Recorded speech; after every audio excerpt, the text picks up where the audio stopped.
By the mid-1950s, Mao had taken full control of China, and through a series of campaigns, at least a couple million people were killed, the landlords were destroyed, most insurrections had been crushed, and there were no more warlords left in the country.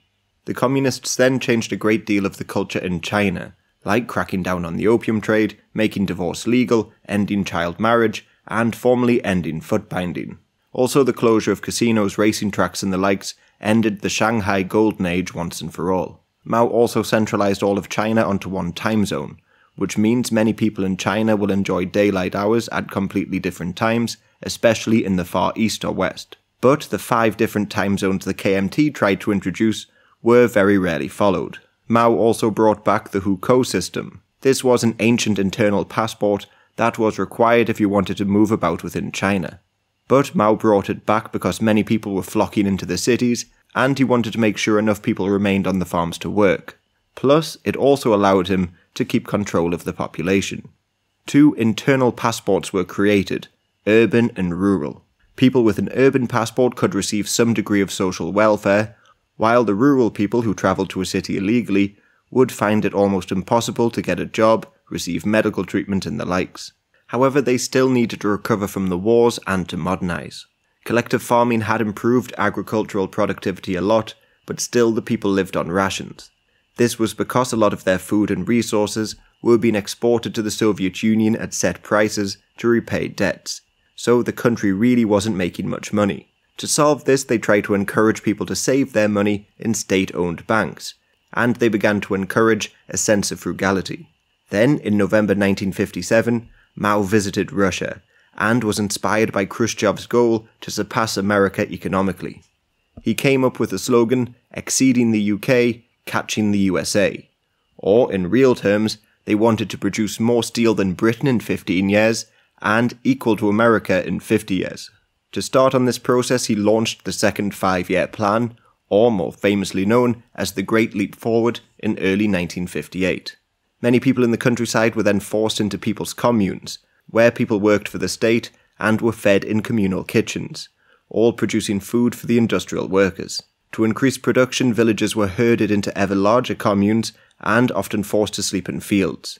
They would have to work near constantly and could, at any point, be sent miles away to work on other projects when needed.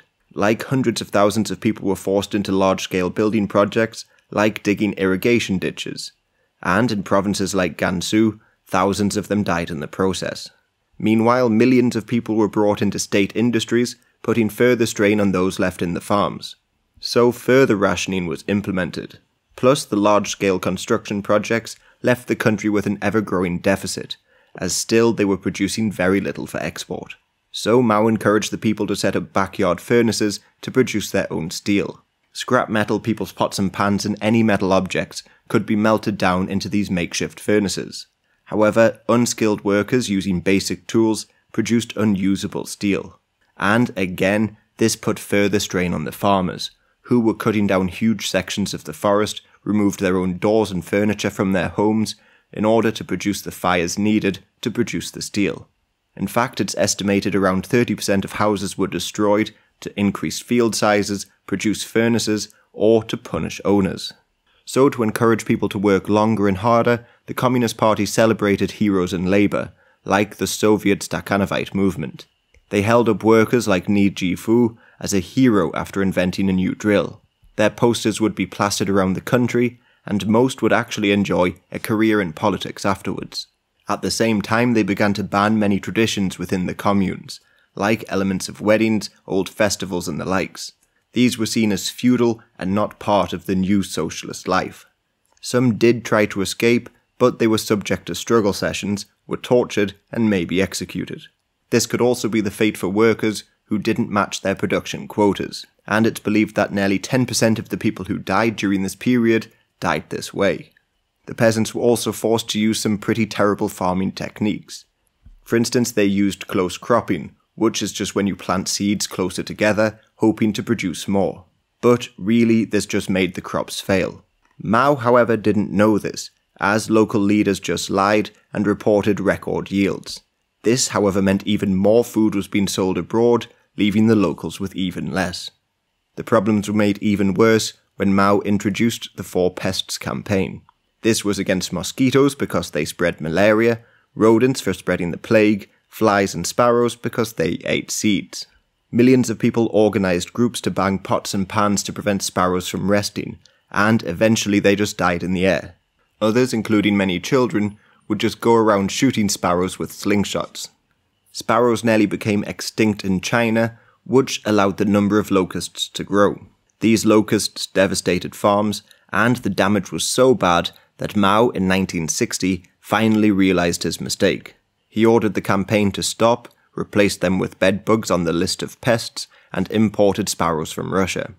With all of these bad ideas, even provinces like Sichuan, which usually produced a great deal of food, began to suffer, because their governor, Li Jingquan, had followed Mao's instructions and executed tens of thousands of skilled workers and intellectuals. So locusts, poor farming techniques, lack of field workers, and unsustainable exports to the USSR all set the stage for the Great Chinese Famine. This truly began in 1959, when a drought and then flooding hit the Yellow River area, but it quickly spread across the country. In total, most seem to say that at least 23 million people died, or 3.5% of the population. Those who suffered lived on coal, tree bark, and sometimes human flesh. But Mao himself allegedly said, "When there is not enough to eat, people will starve to death. It is better to let half of the people die, so that the other half can eat their fill." And to some extent, party elites compared this famine to Stalin's allegedly necessary famine before becoming a great power. Then, to make the situation even worse, it was during this period that they established the Laogai prison system. This was reform through labour, much like the gulags in the Soviet Union, where prisoners would produce products for export. At any given time, it's hard to put a number on how many people were, and still are, enslaved in these camps, but a number that pops up a lot is anywhere between 1 to 2 million. However, from then until now, it has been estimated that 15 million people have died in these prisons, either through starvation, torture, or illness. Mao, though, obviously didn't want to know that his country was starving and reliant on slave labour, so he refused food aid and still continued to ship grain to his allies around the world. Many people around the world actually began to believe that the communists had brought about a great change to China. Well, back in 1955, the Chinese attended the Bandung Conference with other nations from Asia and Africa, and they presented themselves as almost a leader of former colonial nations. Like in 1959, W.E.B. Du Bois said, "China has arisen to her feet and leapt forward. Africa, arise, turn from the West and your slavery." Malcolm X even said of the Bandung Conference, once they excluded the white man, they found that they could get together. This feeling was sort of emulated among the newly independent African nations. Nkrumah of Ghana, for instance, was quick to establish relations with China and even wore a Mao suit on diplomatic missions. Ghana was also one of the first countries that the Chinese loaned money to, hoping to gain some sort of alliance in the continent. Another early ally of sorts was the FLN in Algeria. They were fighting for independence against the French, and China was one of the first countries to recognise them. These two countries also viewed themselves as homelands of revolution on their respective continents, and continued to strengthen ties over the next couple decades. They also formed relations and sent aid to countries like Yemen and Iraq, forming strong relations that would help push the PRC to join the United Nations in later years. Back in China, though, more people were realising the problems with the Great Leap Forward, like Pen Denhui. He was the defence minister, and among the economic issues in the famine, he believed that the new commune militias undermined his army. He shared these criticisms with Khrushchev and then in a private letter to Mao. But at the Lushan Conference of 1959, he was denounced and quickly sacked along with his allies. Many, like Zhou Enlai, stood by Mao, while Lin Biao took Peng's position. Others that rose during this period were the likes of Liu Shaoqi and Deng Xiaoping. Now, I should say a little bit on how the PRC organised their government. Out of the millions of members that they had, over 2,000 people are selected to become delegates that form the National Congress for 5 years. Only 2/3 of the Congress are party members though, as other seats are reserved for technical experts, some for the many ethnicities of China, and even other political parties, like the China Democratic League and the Revolutionary Committee of the KMT. This Revolutionary Committee, by the way, broke away from Chiang Kai-shek years ago and remained on the mainland. But all of these other political parties have to accept the CCP's authority and largely follow their ideology. Then, out of the National Congress, 380 members form the Central Committee, and out of them, 20 or so people are chosen to become members of the Politburo. Beyond them, there's a standing committee, which is made up of only a few members. The number 2 of the party is the Premier, and below him there's a collection of vice premiers who are all ranked. There's also the party elders, who would hold a lot of power in later years. These higher-ranking members would all meet behind closed doors at plenums to discuss policies. But within this structure, Mao's popularity was on the wane. Even in the countryside, there were the Spirit Soldier rebellions of 1959. These followed a long tradition of rebellions led by secret societies that believed in a salvationist religion, like the Boxer Rebellion or the Nyan Rebellion. And like their predecessors, they still believed that magic could save them from modern weapons. Well, this regiment of spirit soldiers rose up in Sichuan, Shaanxi and Henan. However, they never really managed to encourage many people to join their cause, and they slowly faded out of existence. That same year, though, there was an uprising in Tibet. In fact, there had been other small uprisings among ethnic Tibetans in Kham and Amdo. These were technically under Chinese rule, not Tibetan, and as many were nomadic, they suffered under Mao's land reforms. So in 1956 they rebelled, and in 1958 they formed groups like the Chushi Gandruk. Even the Americans got involved, and without Lasse's approval, the CIA sent in military support. They also trained some fighters in Nepal before they returned to Tibet to fight. Soon the rebellion spread with the Junhua incident, where even Turkic Salar people joined in with the Tibetans to fight against the collectives. Obviously the Chinese launched bloody reprisal campaigns, but the government in Lhasa continued to follow the 17-point plan, which allowed Tibet to have some autonomy, albeit under Chinese rule. However, the communists reported that the Tibetans were on the brink of rebellion, and Mao said this would be a good thing because it will help train our troops and toughen the masses. Furthermore, the chaos will provide a sufficient reason to crush the rebellion and carry out reforms in the future. So Hui Muslim soldiers were deployed to Kham to crush the uprisings there. The Chinese also invited the Dalai Lama to attend a religious dance in their military base. Many believed that this was a ploy to kidnap him, so his officials spread the news to the public, and thousands gathered outside of his palace trying to stop him from attending. This crowd though soon began to attack pro-Chinese Tibetans, including senior lamas that worked with the CCP. They then set up barricades, called for independence, and even brought a petition to the Indian consul seeking their support. Meanwhile, thousands of women continued to surround the palace, and even though the Dalai Lama agreed not to attend, he could now not control the crowds. Seeing the situation worsen, he secretly fled to India, while the Chinese prepared to attack. They shelled the crowds, engaged in house-to-house fighting, and eventually raised their flag in the capital city.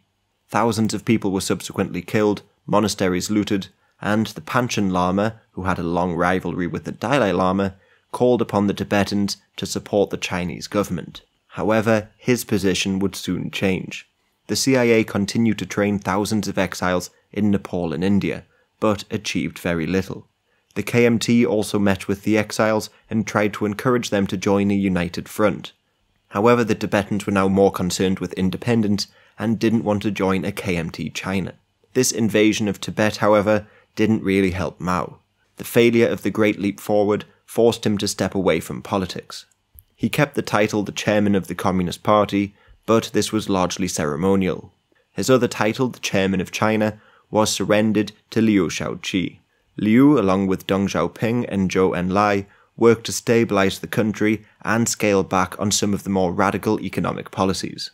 But over the next couple years, hundreds of thousands continued to die though because of the Great Leap Forward. That is until 1962, when the 7,000 Cadres Conference was held. There Liu revealed his findings over the causes of the famine, which he believed were 30% natural disaster and 70% human error. This further weakened Mao's position, allowing the moderates to make further reforms. For instance, the Sanzi Yi Bao allowed free market trade once again. But that's not to say that China became liberal at all. For instance, in 1962, the Panchen Lama, seeing the treatment of Tibetan people, turned against the communists. He sent a petition to Zhou Enlai requesting aid, freedoms, and even an end to forced abortions. But he was subjected to struggle sessions for this. Then, internationally, China became embroiled in further wars. Like in 1960, they turned to the KMT bases in Burma. U Nu, the president of Burma, had signed a border treaty with Zhou Enlai, and they agreed to jointly expel the KMT there.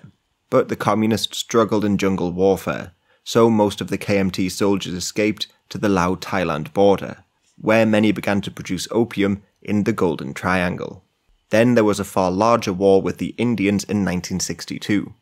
This war began over a dispute which dates back to British rule in India. They signed a treaty with the Tibetans, setting up their new borders along the McMahon line, but this was never accepted by the Chinese, so they still had claims over Arunachal Pradesh and Aksai Chin.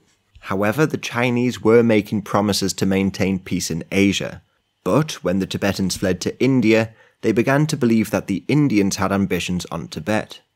Border clashes began right away, like at the Conker Pass, where 9 Indian frontier policemen were killed.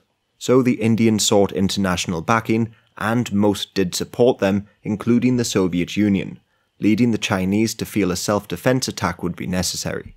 In 1961, they began building bases within Indian land, and then in 1962, while the rest of the world was distracted by the Cuban Missile Crisis, they invaded.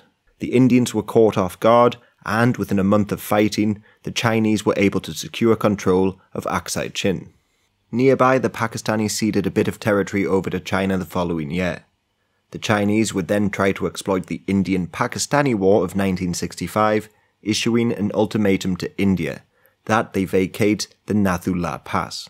This was rejected, but the Chinese tried to occupy the region, leading to clashes in 1967 which they lost. All of this helped pull Pakistan closer to China, opposing the Soviets and Indians. So the Sino-Soviet split was therefore dividing the world into further camps. However, as the Sino-Soviet relations grew worse, there was the looming threat of nuclear war. The Soviets had aided the Chinese in their quest for nuclear weapons for many years. But around this time, Khrushchev began to fear that the Chinese would use them somewhat indiscriminately. And this was at a time when the Soviets and Americans were looking to stop the nuclear arms race. Khrushchev had also withdrew their experts in 1960, formalizing the Sino-Soviet split for good. China only really found an ally in Enver Hoxha of Albania, who had been denounced by Khrushchev for creating a cult of personality. But for now, that was their only real ally in the communist world.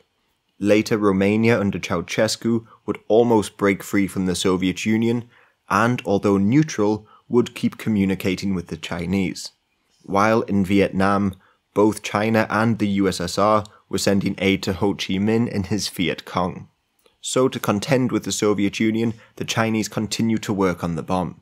They pieced together shredded Soviet documents and sent spies to study aviation in Moscow. The Americans panicked, and Kennedy's administration discussed the possibility of bombing their test site. Ideally, they wanted to do this with the Soviet Union, but obviously nothing came of this. In 1964, Brezhnev removed Khrushchev from power in the Soviet Union, and just a couple of days later, the Chinese finally detonated their first nuclear bomb. Zhou Enlai addressed the public saying, "Have we not exploded an atomic bomb? Has not the label Sick Man of the East, fastened to us by Westerners, been flung off?" The same year they were able to make some strides in their own space program, but they'd need to wait until at least 1970 to launch a satellite, and 2003 until the first astronauts went into space. Elsewhere though, China hadn't really closed the gaps on the Western powers. In fact, during the 60s, they would actually begin to fall behind Japan, Canada and Italy in terms of overall GDP. Mao though continued to stay in the background, leaving the daily running of the country to others. But he did begin to make moves to bolster his cult of personality. For instance, there was a propaganda campaign centered around Li Feng. He was a soldier who was just killed by a falling telephone post. But in 1963, his alleged diaries were found. These documented his life as a tireless devotee to the revolution and an admirer of Mao. The population was then told to be more like him, and even today he's an iconic figure despite the fabrications. More importantly though, there was the Socialist Worker Education Campaign that same year. This was an incredibly vague and often contradictory series of plans. For instance, Mao wanted to clean up corruption and bureaucracy in the countryside with his 4 cleanups and 5 antis. But this just created a new sense of fear, because officials were supposed to encourage people to work hard, but angry peasants could accuse them of being capitalists, corrupt and the likes. So then Mao turned his attention onto the politicians and urban elites. He began to call them revisionists who turned their back on the revolution. One term he liked to use a lot was capitalist roaders. In general though, these campaigns were unsuccessful, but they set the stage for what would be one of the most notorious periods of China's history, the Cultural Revolution. This all began when Mao revisited a play about a corrupt emperor dismissing a loyal official. It was written years earlier by a subordinate of the mayor of Beijing, Peng Zhen. Mao, however, after revisiting it, believed that this was an attack on him. So Peng became worried that he'd also be held accountable for the play, despite being head of a group loyal to Mao, known as the 5-Man Group. This was a pretty insignificant group that Mao had set up to look into the possibility of a cultural revolution just 1 year earlier. But before Mao even started targeting Peng, he needed to cement his authority within the party. So General Luo Ruqing was accused of placing too much emphasis on military training and not on educating his soldiers on Maoist thought.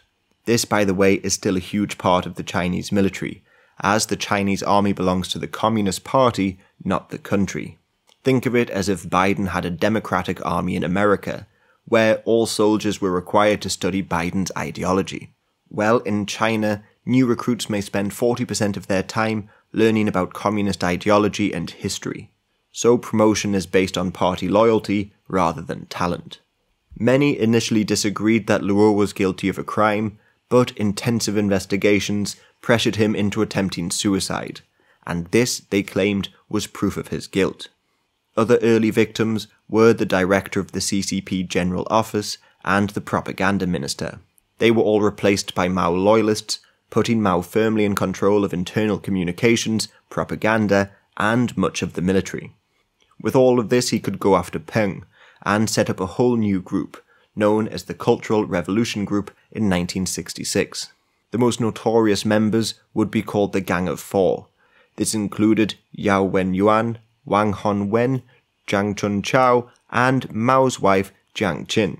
But there were other notable members, like Kang Shen, who was Mao's head of secret police during the Civil War, and Ji Fuqi, who would become head of public security and could be blamed for a lot of the destruction.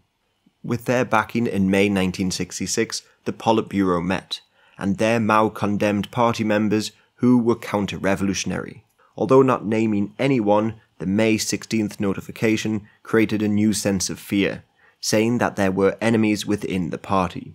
While in Beijing, which was still without a mayor, a lecturer at the university created a big character poster criticizing the university administrators for being anti-revolutionary.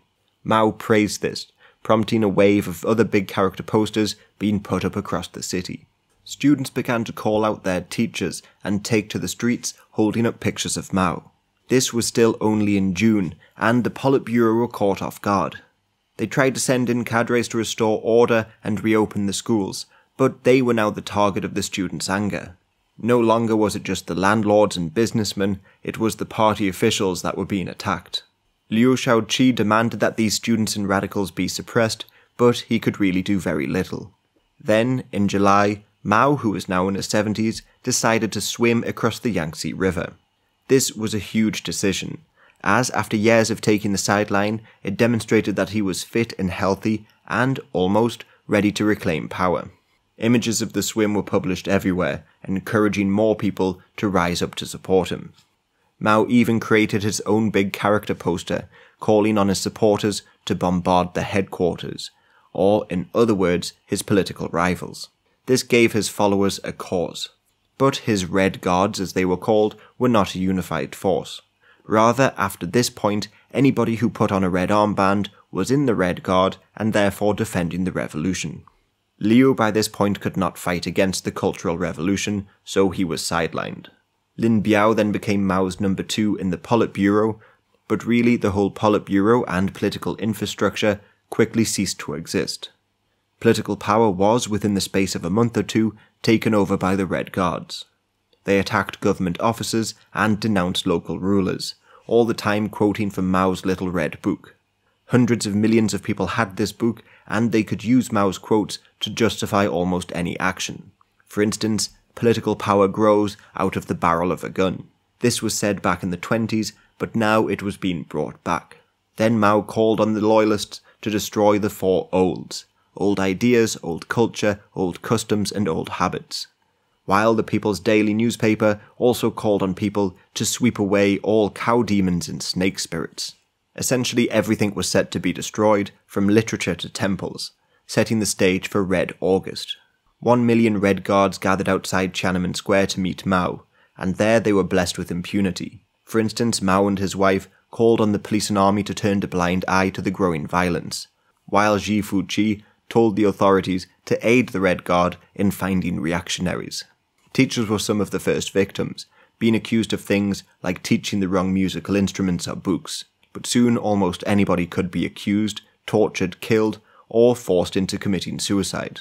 City streets and shops were renamed to things like Defending Mao Zedong Clothes Store, and almost all things that weren't revolutionary were banned. For instance, all foreign and traditional opera was replaced by revolutionary opera, and most sports were wiped out, including things like bodybuilding. In fact, only 2 sports survived this, and that was basketball and table tennis. Then the destruction began. In Beijing alone, nearly 5,000 out of the 6,800 sites that had been designated of historical interest were destroyed. Across the country, around 2.3 million books were burned, as were 3.3 million pieces of art. 77,000 people were forced out of the city, and 200 people were killed every day in these early months. And that's just in Beijing alone, so multiply this number across the whole country.